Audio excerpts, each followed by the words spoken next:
What's up? Hey, hello, everyone. Wow, so today we are back going to be talking about Survivor South Africa Season 8 Immunity Island. So, my name is Rachel. I'm Alyssa, and this was an episode. This was a whole episode, and I have feelings about the editing for this episode, and I feel like that's something we're going to talk about quite a bit because, oh boy, that was just.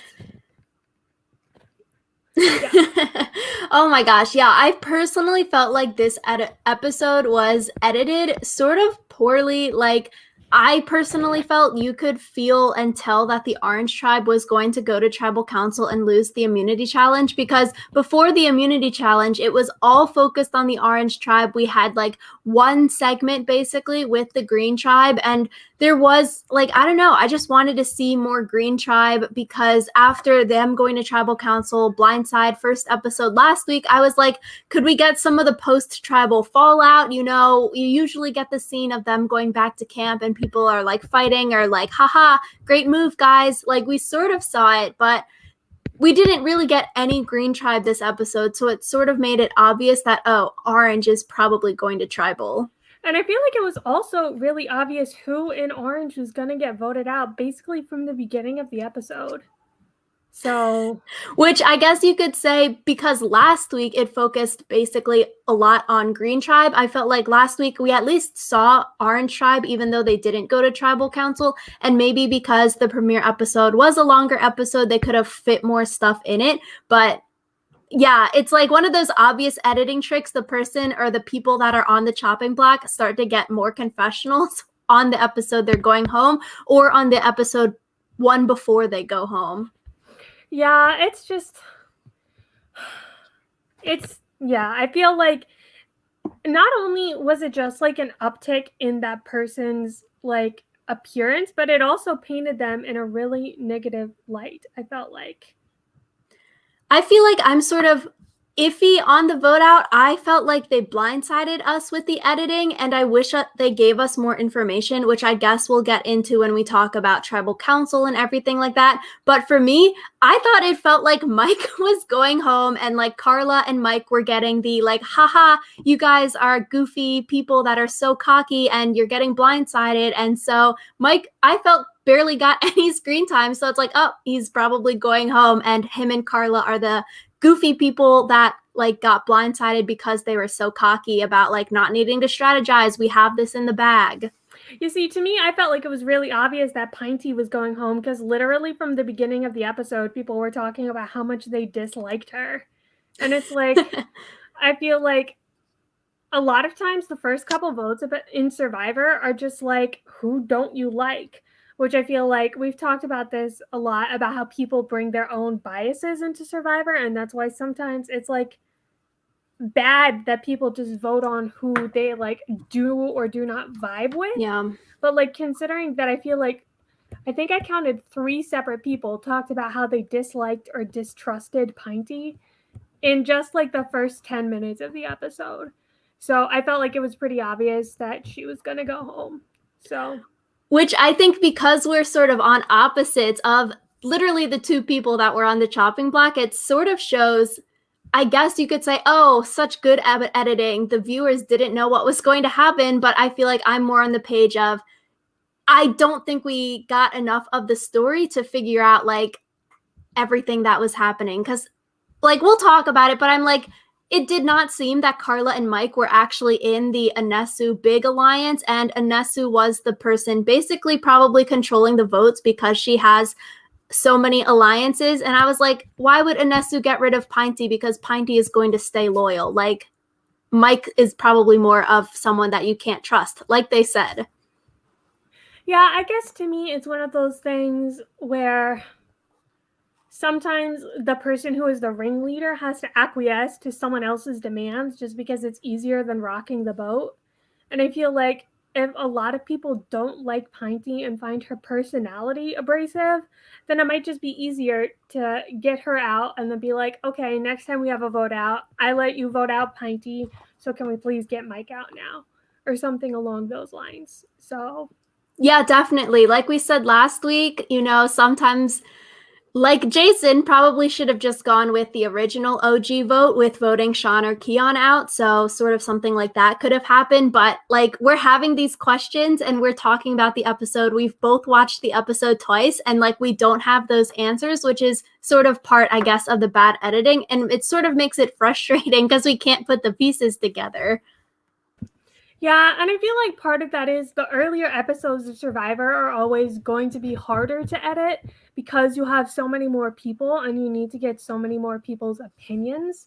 And I feel like it's also hard because you need to kind of establish who your winner is going to be in the first couple episodes as well. Otherwise, towards the back end of the season, people are going to be like, wait, who is this person? So there's a lot of balls to juggle in the early. Are you Jeff Probst now? Yes, I am. There's a lot of like things to juggle in the early episodes of Survivor, so I understand why the editing might not be as great as we would like, but I feel like maybe we didn't need to spend so much time on Immunity Island. Like, we just need to know that Santony went there and won the game or whatever. So It is a maybe don't spend balancing 5 minutes on Immunity Island every time. I agree. I think it is difficult to balance the editing. There's just, yeah, because you're doing what, 3 days, 72 hours in a span of like an hour long episode kind of thing. It is difficult. I guess, I don't know, like creating the winner edit from the start, maybe that is an issue storyline wise, because it's sort of like, I don't know, Alyssa, we just watched the challenge this past season. Like Amber B basically wasn't even in the first half of that season. So it's like, then she, I guess, spoiler alert, she won last season of the challenge. So then it's like, do you edit the winner in a way, okay, they started at the merge and then they became like very, very in all the votes and then they started making moves. If they're a quiet player like that, then like that could be a thing. I feel like it's sort of similar to season 1 of Survivor Australia, which I won't spoil, but it seems like that with the editing in Survivor Australia season 1, the winner didn't really get an edit until the merge, but then like they showed the game at the final tribal council and then they proved their game through talking at final tribal council, explaining all the moves that they were making and stuff like that. But yeah, I don't know, it's a problem like that the editors need to figure out, I guess. Yeah, and I mean, maybe part of that is just like you need longer episodes for the first couple episodes of the season, but I also understand why that's difficult to do. Yeah, so he's a problem. So we start this episode. This is like one of our only Green Tribe clips, but Rainier, he says he has an underground mafia alliance with Amy. And so I thought, yeah, secret alliance, that's a smart move. It sort of reminds me of another Survivor Australia reference, but from Survivor Australia All Stars, David and Matt Rogers having their little secret alliance. And so I think because this was in the episode, it'll be something that we need to follow because this was one of the only times we saw Green Tribe this episode. Yeah, and I think it's really interesting because Amy made a point of saying that like this was something she wanted to stick with because she wants to like build trust in the first couple days of the game. But she also made a point of saying that Rainier was the one who came to her. And so I feel like that might also end up coming up because I don't know, it makes him seem kind of sleazy if he's just randomly going up to people and being like, hey, you want to have an underground alliance? So secret. So yeah, I think we do need to like keep our eye out on this. Maybe they get swapped onto the same tribe next week together, or maybe come merge. They've both built their opposing alliances, but then they're the two ringleaders, and then they sort of do the secret underground thing, sort of like David and Matt were doing. So like I think it'll be interesting if they can actually pull off a secret alliance where they aren't connected together, but then they both pull the strings and then work together to pull the strings the way they want. yeah, but I feel like this is one of those things where if they do end up like going all the way, it'll be hard for them because they're the only ones that know about it. So, like, talking about it at the end, it's just going to be randomly like, and I had this secret alliance the whole time. So, I don't know. It would be really cool to see them as both like puppet masters controlling, like, maybe if there's 3 factions after the merge, they control 2 of the 3 factions, but nobody knows that they control 2 of the 3 factions. So yeah, so it'll be interesting to keep an eye out for. I think you just can't bring each other to the end, I guess, because you're both a secret alliance puppet master. You would have to vote one out, obviously. In any kind of duos, that's the way to go for most strategy wise things. Like you vote out your closest duo so then they can go vouch for you at Ponderosa kind of thing. So yeah, I don't see them getting to the end together. Yeah, I feel like it's a hard line to walk because you definitely want to vote out the person who has the best chance of like winning against you, but you also don't want to do it in a backstabby way. So I guess we'll have to see. So we go into the reward challenge. And so this reward challenge, you swim out, you climb a cage to go get a fish trap, and then you swim back and do the puzzle. I was sort of sad when like Nico is like, oh, now you see who got voted out last time. Jason was voted out at the last tribal council. Then we see Orange Tribe laughing that Jason was voted out. I really wish we got to see Nico asking a question like, someone on Orange Tribe, why are you laughing? To hear their reaction of, seeing the first boot of the season, because usually, we see Jeff ask a question like, why did you have such a big reaction to that? I just wanted to hear an answer to that question because I want to know, like, what were they thinking? Were they surprised that Jason got out? Were they not surprised? Yeah, I also was expecting him to ask a question about that because that seems like a pretty strange reaction, especially since most of them didn't even know Jason. Yeah, because now it's questions like they were maybe laughing because they thought it was funny that Jason went to do the fire and then he was voted out after like the tribe entrusted him to do the fire challenge and then he was voted out. Like, I just wanted a question and answer there. That's what I needed. Yeah, so that was kind of frustrating, but I thought this challenge was really cool, especially the puzzle at the end. I feel like sometimes in Survivor we see the same puzzles over and over again, and like I think we've seen a similar puzzle before, but it's not just like a straight up like put the pieces into place puzzle, which I thought made it more challenging, which was cool. I agree. I was a little nervous when we saw that you had to go get the fish traps from the cage because I felt like in US Survivor, we've seen like the fish traps part of the challenge. We've seen this kind of same puzzle part of the challenge previously. And usually with these fish traps, people get their fingers or toes stuck in them and then like they're bleeding in the water. And like I was just so nervous that someone was going to get cut or like, and start bleeding on the way back while they were carrying the fish traps. But that didn't happen, so that was good. My mic muted itself. Yeah, I thought that was good too. There was someone who took like a heavy fall, and I was like a little afraid that he was going to be like, I broke my leg, but he didn't. So that was good. That was fun.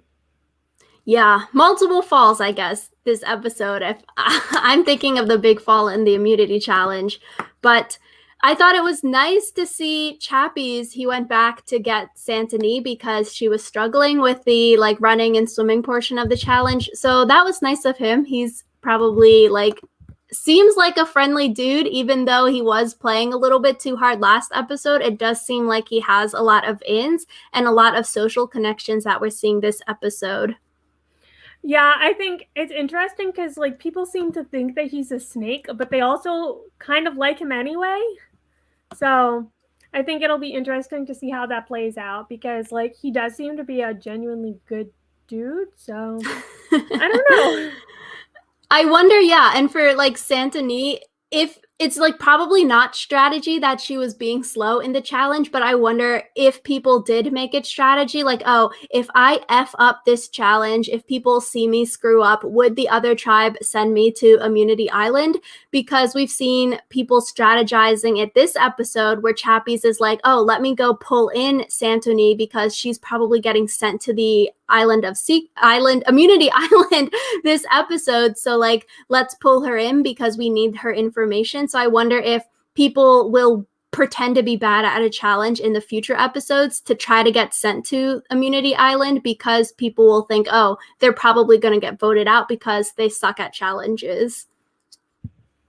I don't know though, because I think that could be a dangerous strategy because you're assuming that the other tribe will do some things a certain way, and it's possible that the other tribe decides to send someone else to Immunity Island for a reason other than like, oh, they might end up going home. So it would be interesting to see if people did do that, but I hope that they don't, because that seems kind of like throwing a challenge in order to be able to vote someone out. And that it sounds like a great idea until you realize that you can't control like anything. So I agree. Like Santony probably didn't do it purposefully, but like if you were to do it purposefully to try to get yourself sent there, it would be interesting. And like Dino asking the other tribe, "Hey, straight up, Paul, send me to Immunity Island."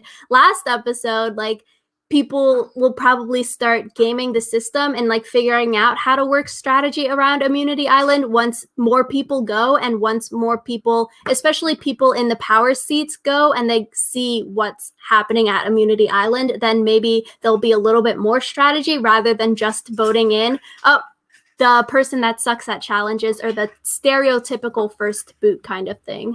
yeah, and I feel like also since both tribes have now had a member go to Immunity Island, they kind of know what's up now. So, and I guess moving forward, they say in the like teaser for the next episode that like secrets about Immunity Island are going to come out. So I feel like that might end up also Especially happening. especially with the tribe swap happening, you know, maybe now since you actually know people on the other tribes, like when it's 10 strangers, you're like, I don't give an F who goes because I don't know any of you people. But now once your alliance members are on the losing tribe, then maybe you're like trying to sway your team members like, oh, I'm a Nesu. We just won the tribe. Let me try to send Varda to Immunity Island because she's on a different tribe that lost, and you know we know each other, so I want to send her. And then like, do you convince your tribe of trying to send your alliance mate on another tribe to Immunity Island, which could be cool. I hope that makes the edit if that kind of strategy is in there because I want to hear it. Yeah, I also hope that because I love things that make it more strategically complicated, but only when we get to hear about the Yeah. strategy. Like, I don't want it to be like people get sent to Immunity Island for cool reasons and we never hear about it because they decide to spend the edit in other ways. So 100%. So, like we mentioned, they have that puzzle at the end. I thought it was smart for people to tap in, tap out if they weren't really getting it. There were no challenge hogs because I feel like sometimes in Survivor we see one person is very like prideful and they never want to let anyone else try the puzzle or like the shooting portion, the like end portion of the challenge because they think they can do it even though they haven't hit any of the targets or anything like that. And definitely this kind of puzzle is easier once you get more pieces in because it's process of elimination. yeah, and I feel like part of that might be because it's still pretty early on and no one wants to be the person who like spent 10 minutes doing it without. It's kind of like you don't want to put yourself in the hero position if you don't know for sure that you can succeed. And I feel like a lot of these players are more self-aware than that. So Yeah, we don't like the hogs on Survivor that hog that position. Like, if you can't do it, step down. Because if you stay there and then you end up losing for your tribe, people are going to remember you were hogging the challenge and you weren't willing to share and let anyone else try, even though your teammates were yelling at you to switch out. exactly. So one thing unique or special about this challenge, Dino, he had a blowout with the puzzle. After Dino gets swapped in, he gets all 8 pieces in before the other tribe even gets 1 piece in. And Dino, I felt here afterwards, he had some good self-awareness. I agree with him because he was talking about, okay, it's good to win the challenge. You know, I thought it was good. He's proving his worth. After last episode, he may have been in trouble because he was trying to canoodle with the other tribe and he sort of blew up his position. But now he's shown himself as really good at puzzles. You know, he's proving his worth. The tribe needs to keep him to be the puzzle person so they can win challenges. But I feel like this is risky, like Dino said, because he finished the puzzle which maybe he isn't that good at puzzles. The other tribe just sucks, but the perception of it is he had 8 pieces before the other tribe had 1, which is dangerous. Yeah, I feel like it's one of those things where it's a double-edged sword where, like, yes, you want the tribe to be around, or you want the tribe to need you around, but you don't want for people to think that you're so dominant that you're an immediate threat that needs to be put out. So Agreed. So it's dangerous. Dino, I felt like, had a good episode. He's shown in this challenge as being a puzzle person. In the immunity challenge, him and Keon were really great at the puzzle. But it's just so risky because I feel like that could easily make you like an early merge boot or a late pre-merge boot right before the merge happens, because people will be scared at you, because there's like 2 confessionals right after the reward challenge where people are like, oh, like antennas raised, we need to keep an eye on Dino. He's going to like be a force to be reckoned with, and I could see that coming back to bite him, which sort of sucks. Like you're saying, double-edged sword. You can't win. yeah, I guess it's just like maybe he could have done the puzzle a little bit slower and then put in the last pieces once it seemed like the other tribe was catching up, but I don't know. You can't win. So unless someone else also proves themselves to be a threat or like a bigger threat.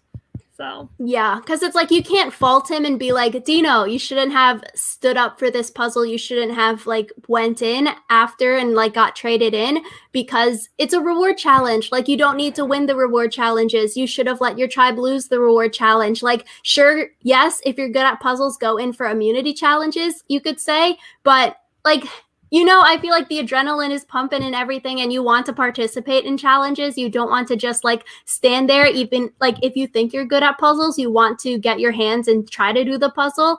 So it's like you can't fault him for participating. It just sucks that like he got to win this for his tribe, and like he's such a big fan. Like he was crying after the immunity challenge, but it might bite him in the butt later on. yeah, I hope it doesn't, just because I don't like to see people being punished for doing well, but I guess we'll see.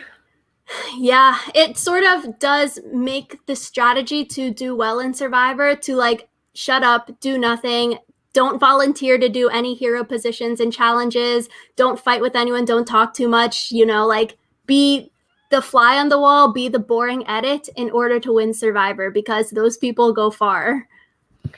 Yeah, I guess it's hard because you need to balance being the boring fly on the wall, doing enough to eventually get you voted as the winner.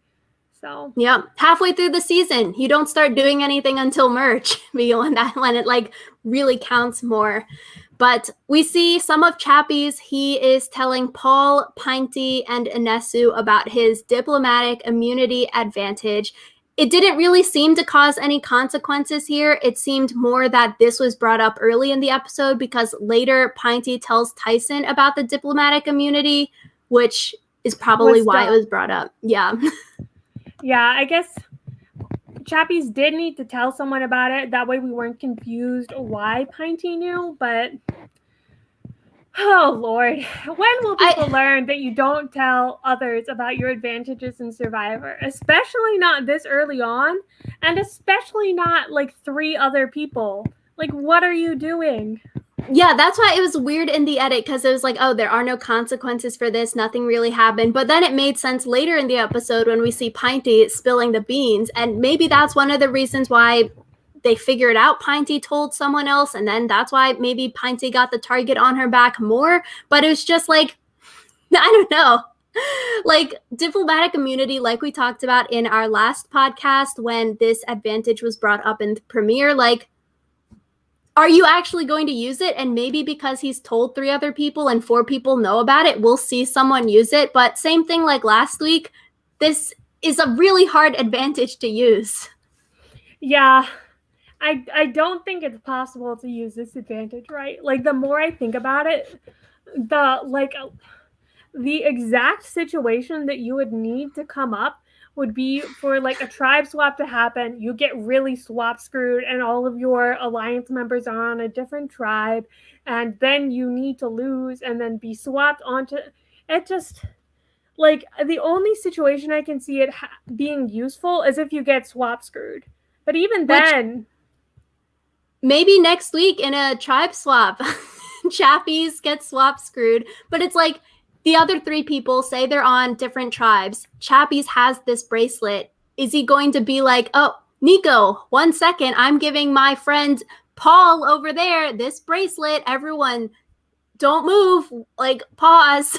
Paul, come over here. Like, I was confused because when he explained it last week, I thought that the diplomatic immunity was tied to the person who had won it. So I thought the only people who could use it were Chappies and Jason.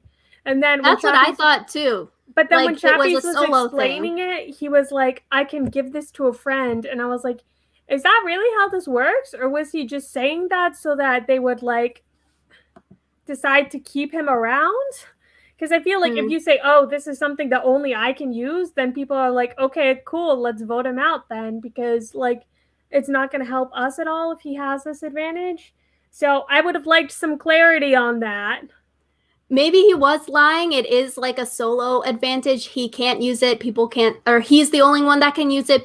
Other people can't use it. No one can steal it. But I agree. It's just sort of weird. And maybe it does like come back around because it does seem odd that they would just have this scene in here, then have another scene of Pinty telling someone else about the diplomatic immunity advantage. But then we never hear like Tyson say, haha, Pinty, I'm voting you out now because you spilled the beans, or like Chappies, Anesu, Paul, any of them who were in the conversation, like, oh, Pinty has a big mouth. We can't trust her anymore because of this. Like, there needed to be more full circle there, I feel like, because Anesu, Pinty, Paul, who heard Chappies tell them about the advantage, Tyson, are you going to vote someone out over this advantage that doesn't do too much? It's so hard to play. Like, it's not an idol or something, you know? It's not a super idol. That could get you voted out.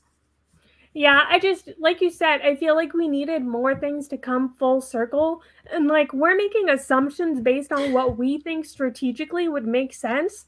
And even if those assumptions are wrong, I would still like to know so I can understand how these people are playing the game. So, we're making up some fan fiction. We're just gonna like bog our brains down with things we think happened that didn't really happen. Yeah, and I guess like sometimes it becomes clearer in hindsight, like maybe in like 3 episodes when someone is like, hey, Chappies, can I have that diplomatic immunity? Then Nico will be like, actually, you can't do that. But like, personally, I like it when things are clarified or make sense within the episode that they are brought up.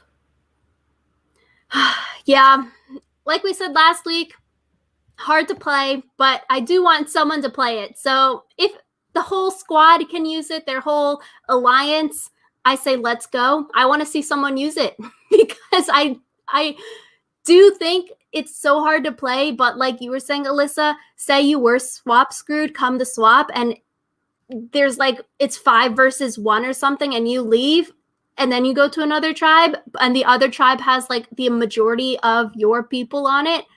That would be so good for you. Yeah, I guess it just like, it's frustrating to try to figure out. I guess I'll leave it at that. Yeah, I just want to see someone raise their hand. Nico, hold your horses, pause. You know, we are not going to tribal council yet. Screw you all. You're not voting me out. F you. I'm going to a new tribe. And then everyone's shocked faces. Yeah, that would be cool. I live for the like drama moments, but I feel the news of the diplomatic immunity is going to get leaked pretty fast because now like 6 people know about it. So sad. I like just seeing their reactions. I like living vicariously through other people's emotional reactions and like being shocked to things. Yeah, I also love that. So I hope they don't ruin the surprise. So we go into the immunity challenge. You have to walk across a bunch of like beams and do some little obstacles while holding heavy bags. And then you have to knock down your puzzle with your sandbags and then redo the puzzle.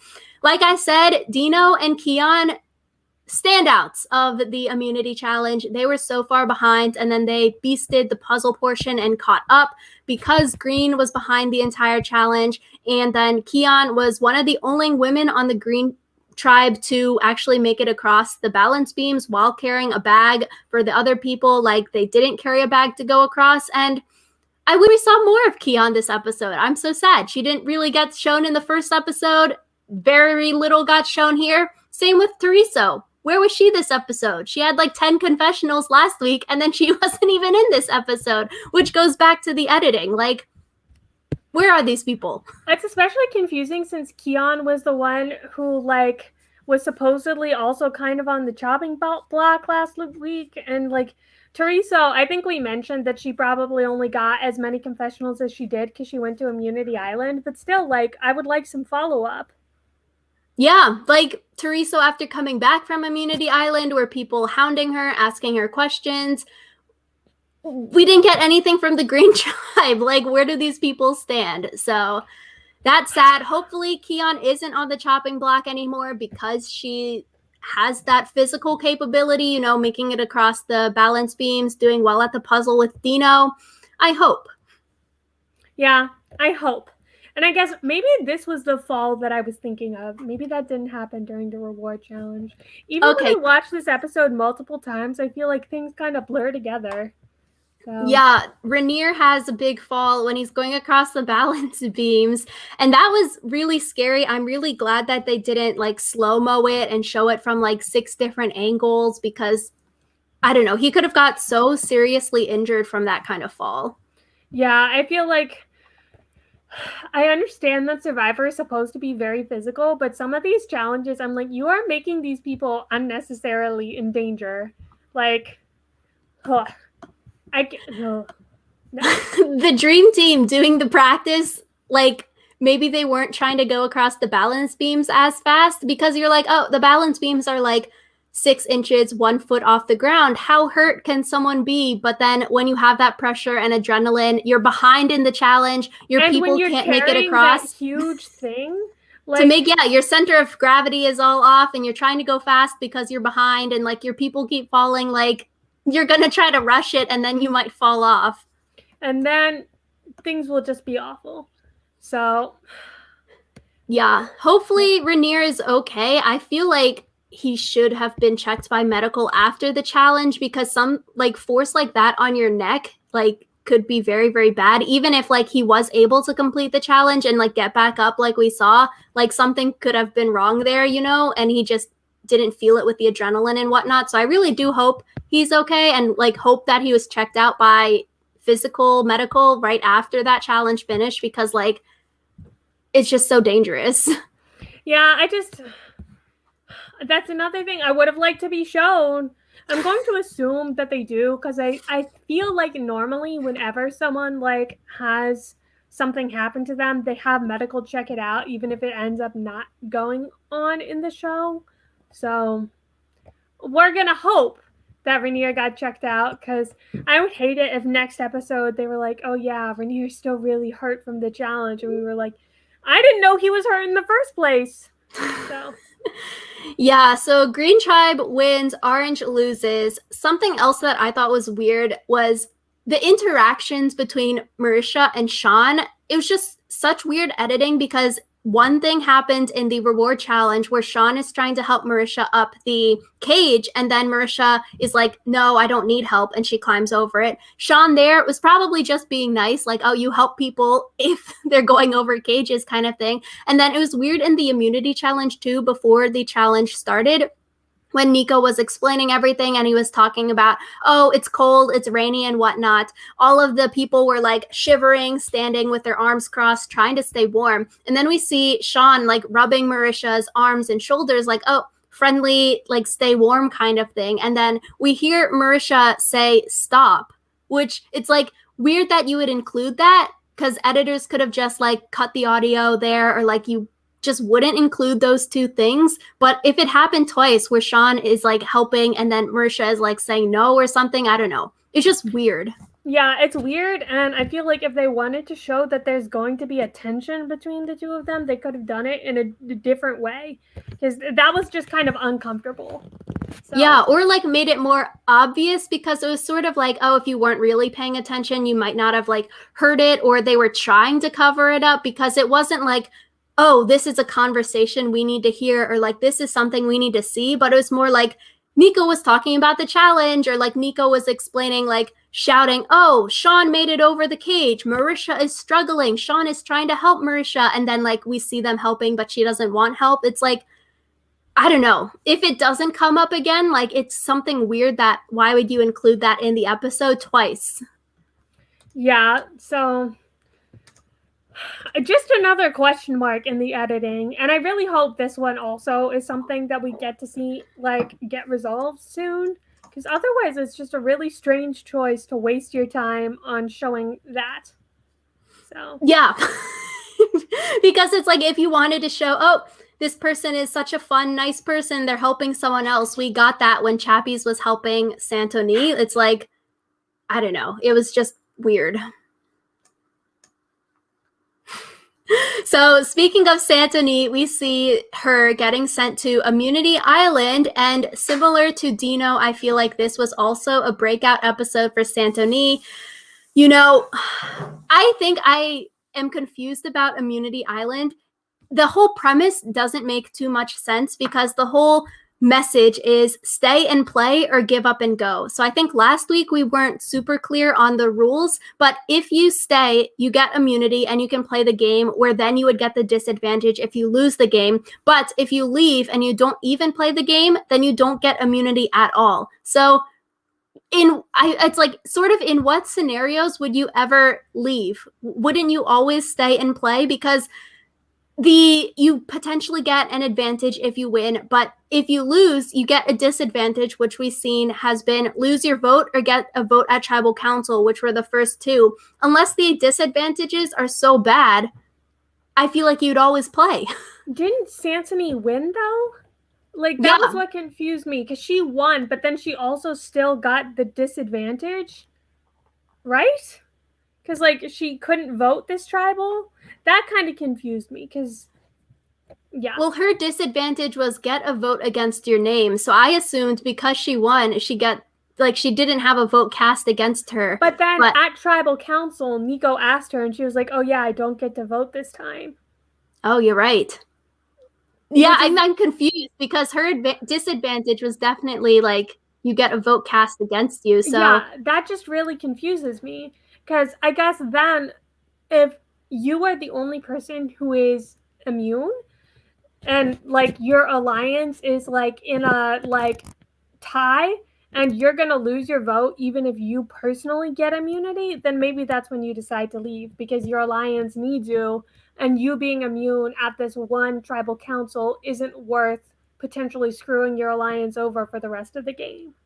Yeah, so, like if it's a 3-3 or something and you need your vote, otherwise it's a 3-2 kind of thing. But it's like, I don't know, now that is sort of bothering me. Like, did they mess up and it was Teresa's disadvantage that they accidentally said for like Santoni at tribal? Because you're right, why would Nico ask, oh, like what happened today, Santoni? And then Santoni says that thing. It's like, she didn't lose her vote. She lost. She got a vote cast against her if she lost, but she didn't lose. So maybe you get a vote, you lose your vote if you stay and play, but that also doesn't make sense, because then Teresa should have had a disadvantage on top of losing her vote last week because she didn't find the sandbag in the sand. Yeah, it was just very confusing to me, because I also still really don't like that every time they have to announce like what happened. Because I feel like that's one of those things where, like, maybe if you lose your vote in a 3-3 split, it doesn't matter if everyone else still thinks that you have a vote, because then you can, like, just flip one of the other people from the other alliance onto your side. So, I don't know. I don't like that they have to announce what happened. I'm still really confused because, like we said, Santoni didn't have a vote, ? So I don't know. Yeah, I guess this is another thing. We need answers. We have questions on this. And since Santoni got the clue because she played the game, she knows that there's an idol at tribal council, which I wonder, like the next person that goes, if it's going to be the same clue, and like numerous people will get this clue for the tribal council idol, so it's sort of like, oh, get it quick, which it doesn't seem like that's the case because Santoni didn't read anything out like get it quick. It said you can leave it there until you want to play it. So it seems like that's her own personal idol, unless someone happens to be looking in the logs behind the setup and then they find it.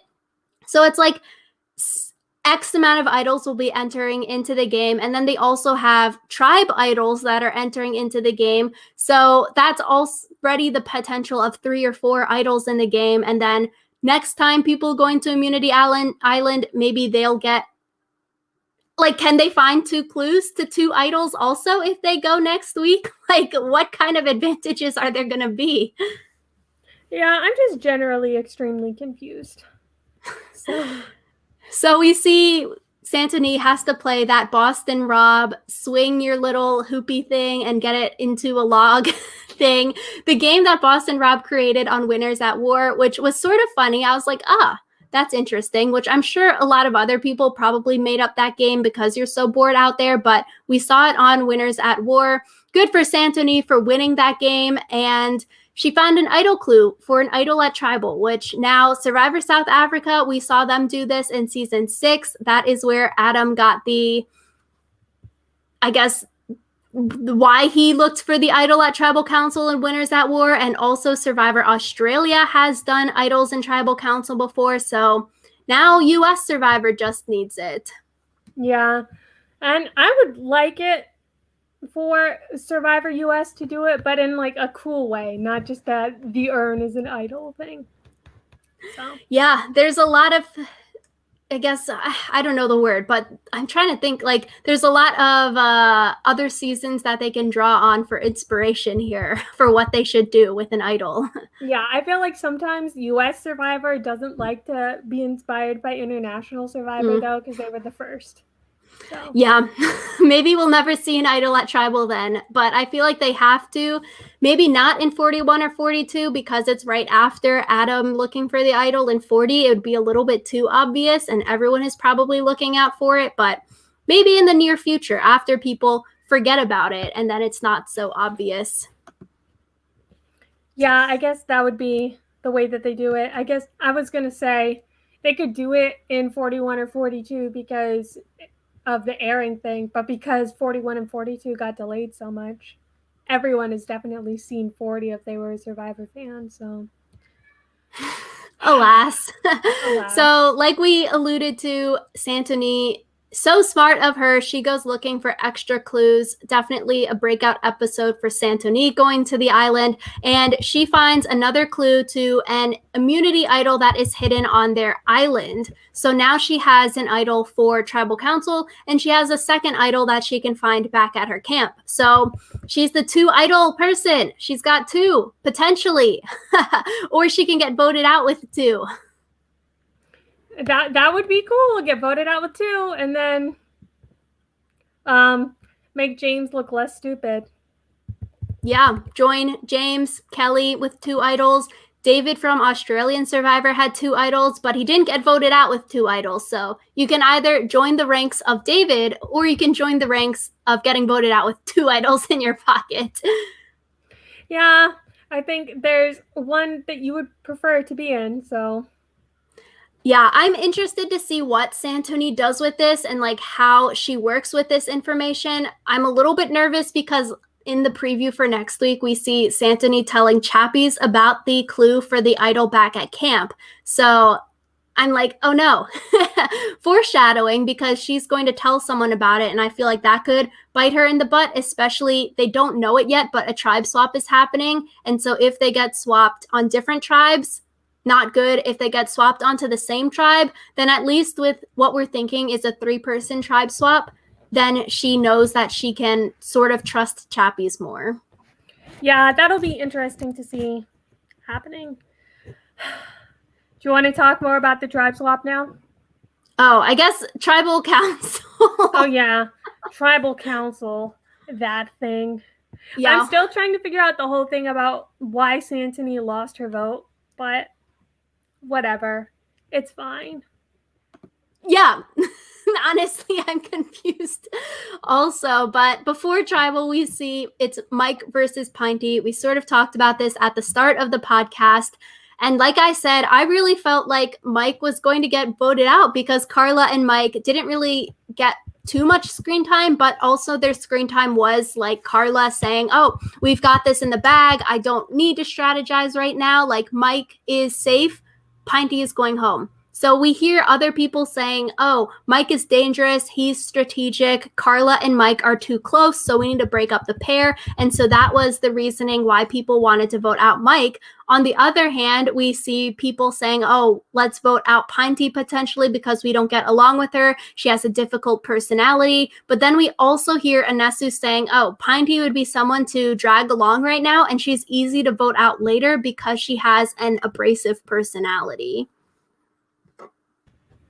Yeah, and I guess to me, it seemed more obvious in the edit that Pinty was going to go home just because they were so adamant about her being like kind of rude and stuff. But I guess I can see why you would think that Mike would go home. I was going to be so sad. I liked Mike from the Rob Has a Podcast preseason interview, so I was like, darn. Bye, Mike. You're getting voted out with an edit that makes you look like a cocky person. So that was surprising for me. And one thing with Pinty, she was saying, "Oh, let's vote out Mike because Carla would then come to our side," which I don't think I'm personally 100% with that read. Personally, I feel like Mike would be more of the strategic, like, "Oh, they voted out my partner duo. Let me sit back and let me just go with the numbers. Like, let me not rock the boat." From Carla's confessionals about how much she dislikes Pinty and wants to vote her out this episode, Carla seemed like the person, like, if Pinty did vote out Mike, Carla would not go to Pinty's side. So I think that was a bad read there. Yeah, and I feel like that kind of also solidified why I thought Pinty was going home, because it seemed like she did not have any idea of how like the social dynamics of the tribe worked. So I feel like if you can see someone consistently getting bad reads of other people and also being disliked by other people, that's kind of like a death knell for them. I guess I would want to know with the editing more from Anesu on this, because it seemed like Anesu was close with Mike and Carla, like they had that trio going on, but then also Anesu was close with Pinty, and it seemed like Pinty would be super loyal to Anesu. We see them talking in numerous occasions. They're in their like 3-person alliance with Chappies and then also the 4-person alliance with Paul. Like, why would Anesu want to backstab Pinty kind of thing this early when I feel like you could have kept Pinty as like a loyal soldier, which I guess, Alyssa, you already explained, like, oh, maybe you just have to go with the numbers and more people wanted to vote Pinty out. But I would want some information on that. Like, did Anesu just fold and like she didn't want to show her hand? So she's like, okay, I'm not close to Pinty, let's vote her out, even though they did seem to be very close? Or is Anesu closer with Mike and Carla, and we just weren't seeing that in the episode? Yeah, this is one of those things where I hope that next week we get kind of the going home from tribal scene, but considering we didn't get that this week, I'm not sure that we will. It's going to go straight into the tribe swap. Just watch. We won't have any follow-up clarification on this. Like, ugh. It's just annoying because knowing where everyone stands after this kind of makes it important when they swap tribes. Yeah, especially after how the votes went down this episode. And like you just mentioned with Pinty's terrible reads, Pinty's last words are so just funny and sort of very wrong. She was saying how, oh, Anesu didn't expect this. Anesu and Tyson were the only people that voted for Mike with me. And this was orchestrated by Chappies and Paul. And then we see everyone holding up the cards and they're saying, oh, who I voted for. And we see Anesu and Tyson, they both voted to vote Pinty out. Chappies voted for Mike to go home, and Paul voted for Varda to go home, where Paul says, "Your cooking sucks." Yeah, I feel like the only thing I liked about Pinty's like goodbye thing was that she was like, their game of Survivor doesn't reflect who they are as people. I would have liked to see her as a juror just because she seems like she would not be a bitter juror. So yeah, I have questions. was Chappies left out of the loop here? Is that why he voted for Mike? Or was there a split vote plan where people wanted to split the votes just in case Pinty had an idol or something? Like, we said we thought Chappies was in the like majority alliance, but maybe he was blindsided this episode and he voted for Mike because earlier we saw Anesu saying like, yeah, we're all voting for Mike. So it's like, did they leave Chappies out of this? Paul, why did you vote for Varda? Because her cooking sucks? Like, is that to split the votes too? Or like, is he just way out of the loop? Or is that like, oh, we don't trust Paul yet? Maybe he knows that so many people are voting for other people. He can just vote for Varda because her cooking sucks. Like, yeah, it's like, or did people tell him to vote for Varda as a trust exercise? And it's like, Paul, vote for Varda. And if we see your vote for Varda, we know that you're on the same page as us.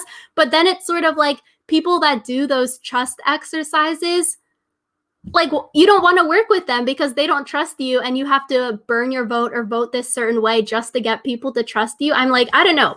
Paul, this whole episode, it really reminded me of Nick in his Winners at War episode, or like how he was edited in Winners at War, because Nick, we would always see, oh, just popping into conversations. He would just be like sitting in the background. It just seems like Paul is just there. Like, why did he vote this way? Like, what is he doing? So I will say, after watching season 16 of US Survivor, I will never believe anyone who tells me you have to do this in order for me to know that I can trust you.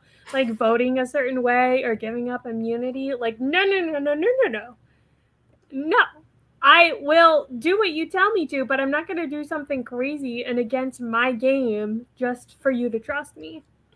Yeah, those people you don't want to work with because they obviously don't trust you enough. And maybe he was told to put a vote on Varda because when we saw the group of 4 of Paul, Chappies, Anesu, and Varda or Pinty, whoever was there, I think, yeah, Pinty was there talking, and like Anesu and Pinty were like, oh, I don't really trust Paul yet. Like, why did he get brought in?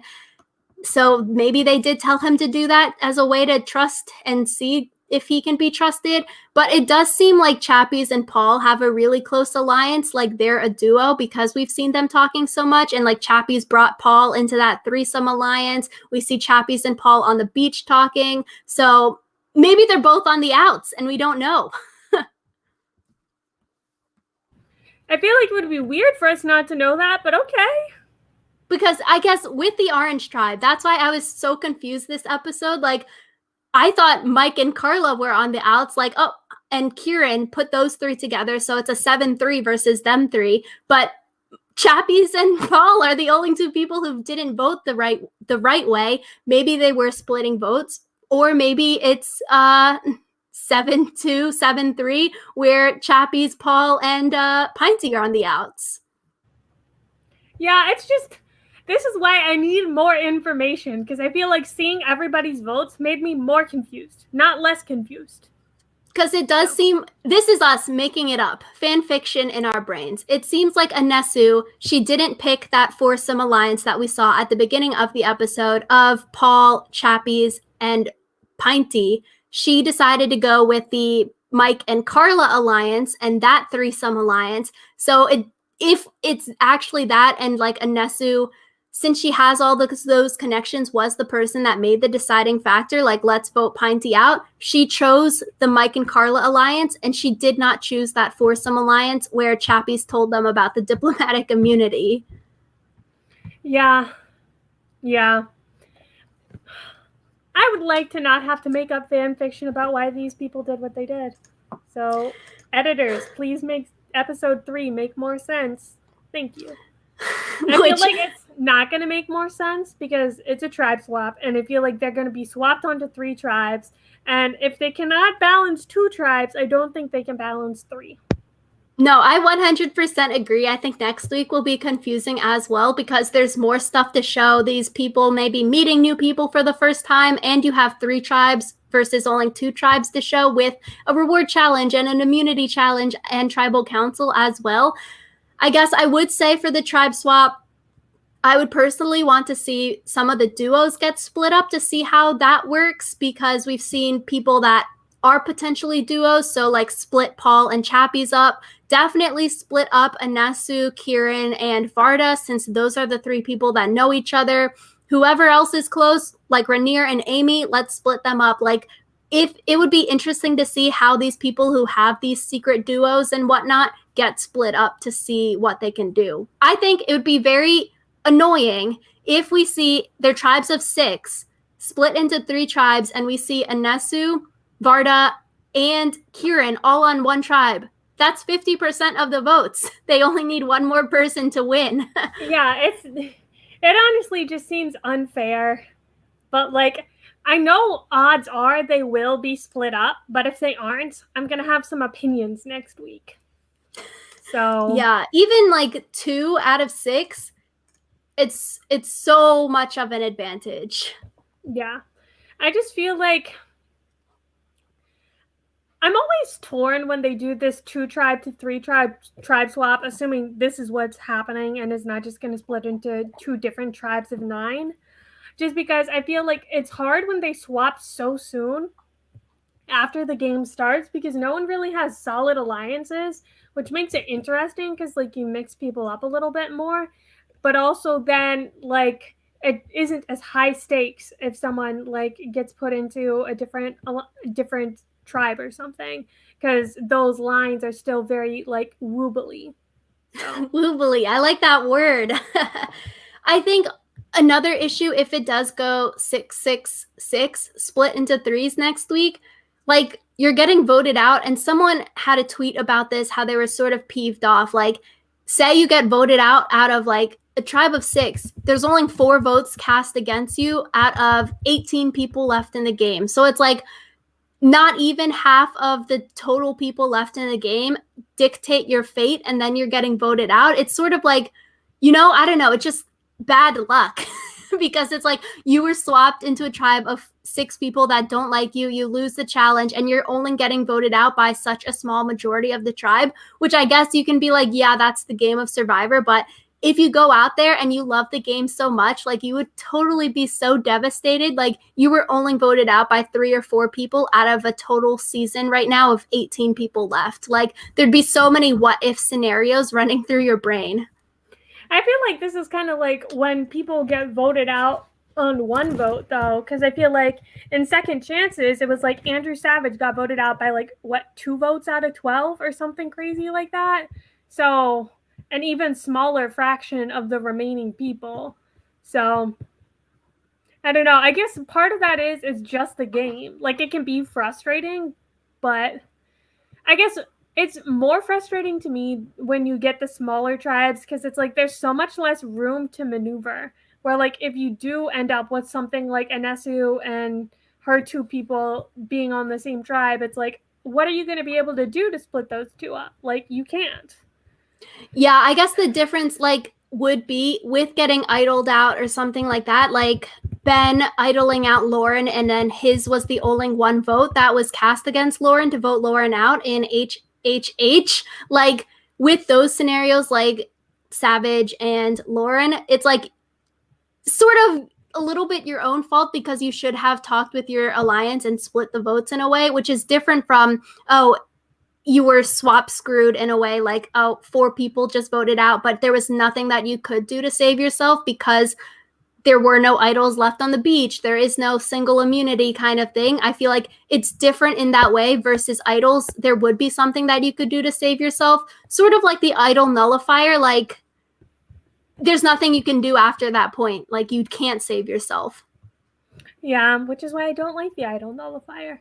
But I guess we'll have to see next week who gets swapped onto what tribe, because it could just be that like all of these scenarios are totally not playing out whatsoever, which would be nice if we got like a nice random grab bag of people on different tribes. So I guess we'll have to see. Yeah, I'm excited for next week. Hopefully we get some more information about who is friends with who is aligned with who. And I think I'm excited. The tribe swaps are always fun because it's new things happening in the game, although we don't really know too much about who's who yet. Yeah, I would like to know more about people, because I feel like there are some people who I still don't know their names, but That's Yeah. fine. We'll The figure tribe it that out. goes invisible when they don't lose the challenge. Yeah, it's like you only see like 5 people in one episode. But anyways, let us know in the comments section down below. What did you think of the editing of this episode? Did you like it? Did you think that it was bad like we did? What do you think about Chappies telling his alliance about his diplomatic immunity? Do you think that there's a situation where diplomatic immunity can ever be used correctly? Are you looking forward to the tribe swap? Just let us know all of your thoughts and anything else you want to say down in the comments down below, and we'll see you guys next week.